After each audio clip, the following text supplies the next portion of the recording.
Did you know that along the West African coast, there are doors that once closed behind millions of Africans, never to open for them again? They are called the doors of no return. From Ghana to Benin to Senegal, these stone portals became the last steps on African soil for men, women, and children forced onto ships that would carry them across the Atlantic, into slavery, exile, and death. The castles that house these doors still stand: Cape Coast and Elmina in Ghana, Ouidah in Benin, Gorée Island in Senegal. To tourists today, they look like relics: whitewashed walls, tall cannons, ocean views. But inside those walls, history still screams. Dungeons beneath the castles held hundreds at a time, chained, starved, suffocating in the dark. Men crammed into one cell, women into another. There was no air, no light, no mercy. The stench was unbearable. Many died before ever seeing the ships. Yet the living were forced to march on. Through narrow, arched doorways carved into stone, they were led into blinding sunlight.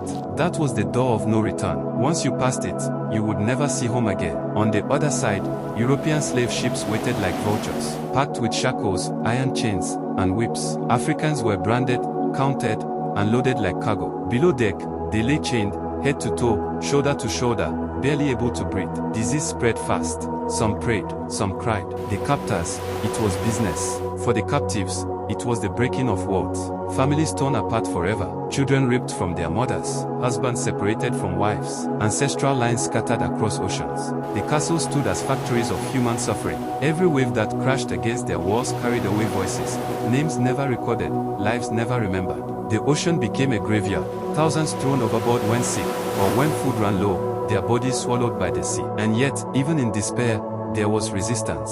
Some leapt into the water, choosing death over chains.